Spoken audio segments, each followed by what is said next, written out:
Olá, tudo bem? Quanto tempo? Antes de começar, eu queria compartilhar com vocês um negócio que aconteceu. Ano passado, em algum período do ministério aí, eu tava muito frustrada, muito braba, porque eu achava que eu não tinha recursos pra continuar fazendo o ministério acontecer da maneira adequada, o que eu queria, enfim, eu tava muito frustrada porque eu queria muito comprar um microfone pra melhorar a qualidade dos áudios e dos podcasts. Eu queria muito comprar uma luz que ajudasse na iluminação do ambiente e tudo mais. Eu queria muito também comprar uma bíblia de estudos diferente pra eu tenho uma outra experiência de leitura bíblica para ver se aquilo me fazia enxergar coisas que eu normalmente não via, né, lendo a Bíblia há tantos anos. E Deus enviou um patrocinador, parceiro, alguém que me deu a bolada que eu precisava pra conseguir comprar essas coisas. Então eu comprei o microfone que eu queria, eu comprei o bastão iluminador que eu queria, eu comprei a Bíblia que eu queria. E sabe o que aconteceu? Com 3 meses de uso, o microfone pifou, tá no conserto até hoje e passou. É a terceira loja que pega esse microfone e não sabe o que fazer. O bastão iluminador simplesmente não tava carregando, botei pra carregar ontem à noite, não tava carregando. Agora o meu marido acabou de descobrir que o problema era o cabo que veio junto, então o cabo do bastão não tá funcionando, mas o bastão tá funcionando, mas eu não posso usar porque o bastão tá carregando. E a Bíblia, no final das contas, tá ali. Oi, Bíblia. E por que eu tô falando isso? Porque parece que eu voltei a estaca zero. Só que por que eu tô rindo dessa situação? Porque eu percebi que eu tava pensando que pra seguir com o ministério eu precisava de coisas. Mas pra seguir com esse ministério eu não preciso de coisas ou de materiais diferentes dos que eu já tenho. Eu não preciso de um outro tripé, apesar desse aqui tá rachado e horrível. Eu não preciso de outro celular, apesar de o meu estar com quase memória cheia e, né, poder acabar a gravação a qualquer momento e, né. O que eu preciso é do Espírito Santo falando ao meu coração e me ungindo e me capacitando a estar aqui falando com vocês. Então é como se, né, eu dissesse, Deus, eu preciso disso, eu preciso daquilo, eu chorei tanto pra Deus que Deus disse, tá bom, filha, pega. Só que agora, como eu não tô usando absolutamente nada daquilo que eu comprei, é como se ele dissesse, viu, tu não precisava daquilo, tu só precisa da minha presença. Toma, filha! E cá estou eu para compartilhar da palavra de Deus. Você quer ler a Bíblia comigo? A gente tem um grupo chamado Comunidade Digital. Se você quiser participar desse grupo, ele é aberto o ano inteiro. E é uma alegria fazer parte desse grupo, é uma alegria poder ler a Bíblia com outras pessoas, fazer parte de uma comunidade de pessoas que têm os mesmos valores, que procuram as mesmas coisas. Ai, estou meio gripada. Deixa eu fechar, porque eu acho que tá meio decotada essa roupa. Melhorou. Ai, tá frio. Agora sim, vamos ao que interessa. Nós estamos lendo o Evangelho segundo João e nós estamos na parte logo após a crucificação, onde João, ele relata que José de Arimateia, que era um alto membro do Sinédrio, um cara bastante rico para ter um túmulo cavado em pedra, ele vai direto a Pilatos para pedir pelo corpo de Jesus, e a Bíblia deixa muito claro, João deixa muito claro que aquele cara, ele era um seguidor de Jesus, mas ele não manifestava publicamente por medo dos judeus. E também fala que Nicodemos é outro cara, né, um cara que já foi mencionado antes no Evangelho como um fariseu, um professor, um cara muito respeitado entre os judeus, foi falar com Jesus na calada da noite e desde então ele era um seguidor secreto de Jesus, né? Então, esses dois caras se manifestam publicamente após a morte de Jesus, como seguidores de Jesus. Só que ocultos, secretos. Por quê? Porque muito provavelmente esses dois caras, eles já tinham conquistado o seu espaço na sociedade e eles já faziam parte de um grupo, certo?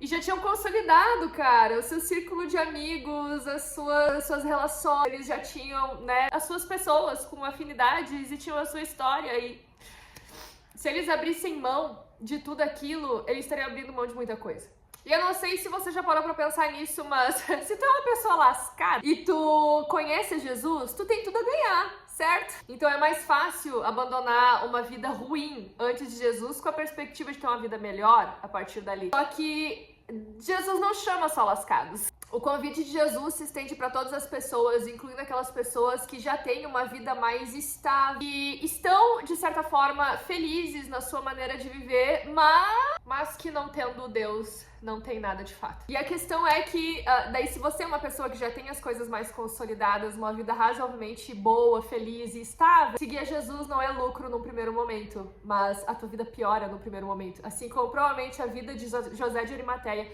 e a vida de Nicodemos iriam piorar eles iriam provavelmente ter que começar do zero, entendem? Isso é uma coisa muito grande. Provavelmente eles eram também homens mais velhos, que sendo expulsos dos seus círculos de amigos e relacionamento. Cara, pensa o impacto disso pra família deles, pensa o impacto disso pra eles, pra economia do lar, pra estabilidade, pra casa, pra tudo, e impactar diretamente a vida deles, eles se manifestarem como seguidores de Jesus. E eu não sei se é sobre isso que eu preciso falar hoje com alguns de vocês. Talvez vocês tenham partes da vida de vocês que estejam bem estáveis. Talvez você tenha aceitado Jesus há pouco tempo, ou você já aceitou Jesus há bastante tempo, mas existem algumas áreas da vida de vocês que vocês não podem se manifestar como seguidores de Jesus Cristo por medo de ser excluído de algum grupo de repente, ou de ser taxado como fanático. Ou de repente você tá num relacionamento há muito tempo com alguém que não compartilha com os mesmos valores teus, cristãos, teus, sabe? Não acredita em Jesus como você acredita. Mas porque aquilo é tudo que você conhece há bastante tempo, você não tem coragem de se posicionar como seguidor de Jesus por medo de perder aquela pessoa, aquele relacionamento de repente. Só que uma coisa que Deus tem lembrado ao meu coração através do livro Louco Amor, do Francis Chan. Eu tava passando por um período de mornidão, assim, sabe? Quando tu tá precisando de ajuda, sabe? Pra reacender aquela chama de novo. Eu tava precisando disso. Peguei Louco Amor do Francis Chan e o cara tá descrevendo aqui o crente morno. E ele lembra, cara, como o evangelho é radical, como seguir a Cristo, como cobra tudo, sabe? Cobra tudo. Jesus não deveria ser só uma parte, ter só uma parte da nossa vida, mas deveria ter toda a nossa vida. E eu lembro de uma situação que me marcou muito.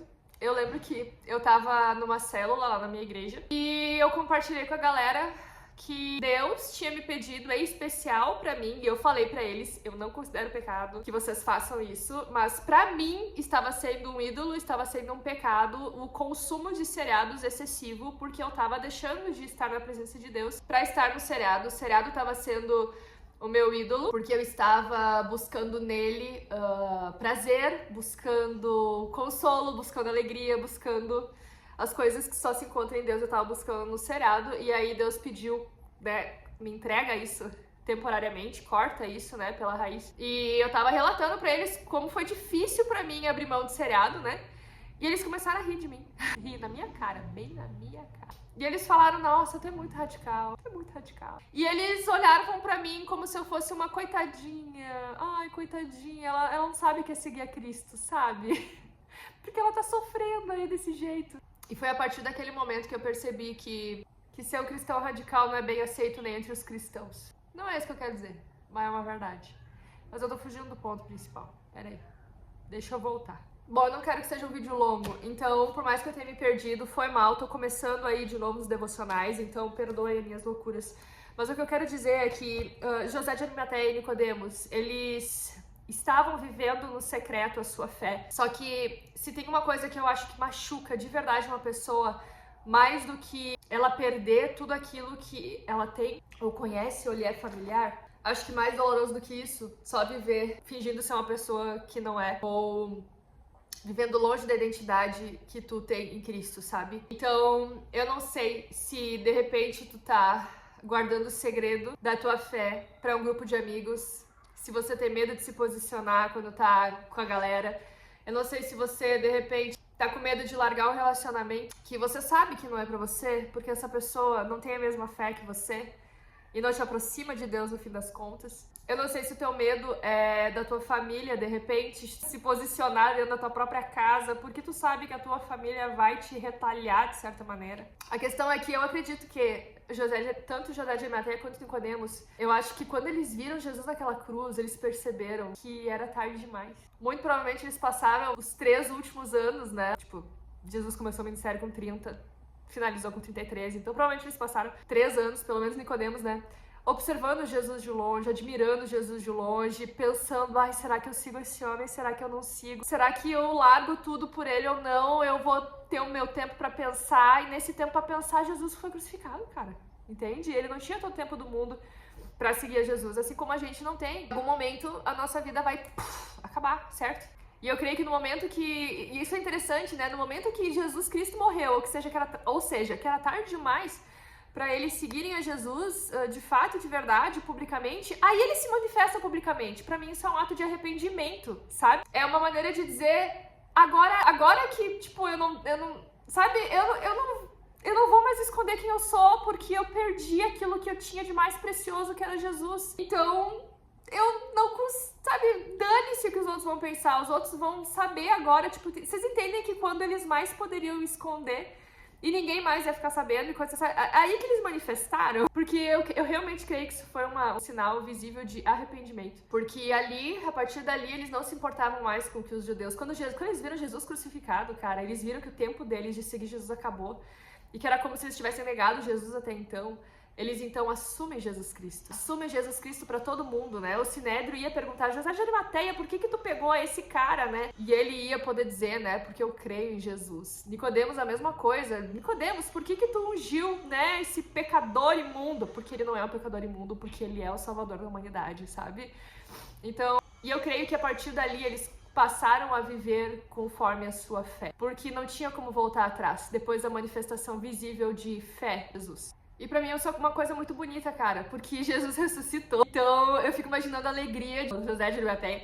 Eu fico imaginando a alegria de José de Arimateia e de Nicodemos quando Jesus ressuscitou e eles perceberam, não é tarde demais. Não é tarde demais pra eu finalmente ver essa fé com tudo, sabe? Dane-se o preço que eu tiver que pagar, eu vou seguir Jesus. Dane-se quem eu tiver que perder. Dane-se as amizades, dane-se os relacionamentos, dane-se todo aquele ambiente que eu não vou mais poder frequentar, ou toda a vida que eu construí até então, sabe? Se eu for rejeitado por tudo e todos, mas eu puder seguir a Jesus, então eu vou seguir a Jesus. Isso é lindo, cara. E eu creio que a partir daquele momento eles ganharam uma nova família, sabe? Com os discípulos de Cristo. Eu creio que a partir daquele momento eles ganharam novos ambientes para frequentar, e eu creio que tudo isso foi muito, sabe, num primeiro momento, mudar drasticamente de cenários, de ambiente, de pessoas, de relacionamento. Mas ao mesmo tempo, eu imagino a paz que produz tu finalmente poder ser quem tu é, sabe? E manifestar a crença que tu tem, no Deus que tu tem, sabe? E poder manifestar ao mundo a nova identidade que Jesus Cristo tá te dando, que Ele tá fazendo na tua vida. Então eu quero te encorajar, caso você seja um seguidor secreto de Jesus, algum ambiente, qualquer ambiente, seja num grupinho de WhatsApp de, sei lá, motociclistas e surfistas e sei lá que grupo você faz parte. Mas se por acaso você é um seguidor secreto de Jesus, seja na faculdade, seja na escola, seja dentro da tua casa, não espera ser tarde demais, não espera chegar nesse ponto como chegou na José de Arimateia e Nicodemos, e que eles acharam, pronto, acabou meu tempo, perdi Jesus. E aí eles, de repente, puf, né, disseram, não, eu creio em Jesus, e aí Jesus ressuscitou, e aí, tipo, valeu tudo a pena. Vocês entenderam? Mas, tipo, não espera ser tarde demais, porque você não sabe quanto tempo você tem, você não sabe quando vai ser tarde demais, e se, de repente, você voltar para um ambiente onde você não crê mais em Jesus, tipo, e aí você vai perder tudo na sua vida, entendeu? Então tenha coragem de dizer quem você é e dizer quem Jesus fez o que Jesus fez por ti, certo? Porque muito pior do que perder relacionamento, perder os ambientes que tu frequentava, ser excluído dos rolês, eu babei, ser excluído do WhatsApp, ser excluído de rodinhas, ser excluído de rolês, muito pior do que isso é você não ser fiel à identidade que Jesus te deu. É você fingir que você é uma pessoa que você não é. É você não poder compartilhar quem você é e quem é Jesus pra você. Então eu te encorajo a largar tudo e todos e pagar o preço que for, sabe? Pra mim é mais fácil falar porque eu convivo entre crentes, eu não vou mentir. Mas até entre crentes, ser radical é um convite à exclusão. Já fui excluída de rolê dentro da igreja por ser muito radical. Dentro da igreja. Mas cara, quer saber? Dane-se.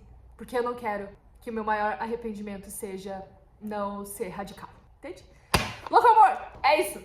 E se você gostou de vídeos assim, curte, joinha, comenta, pô. Eu vou tentar fazer isso mais vezes, espero que dê certo, mas eu sou mãe de 2 crianças e não tenho tanta energia assim durante vários dias da minha vida. Mas eu vou tentar, beleza? Beijinhos.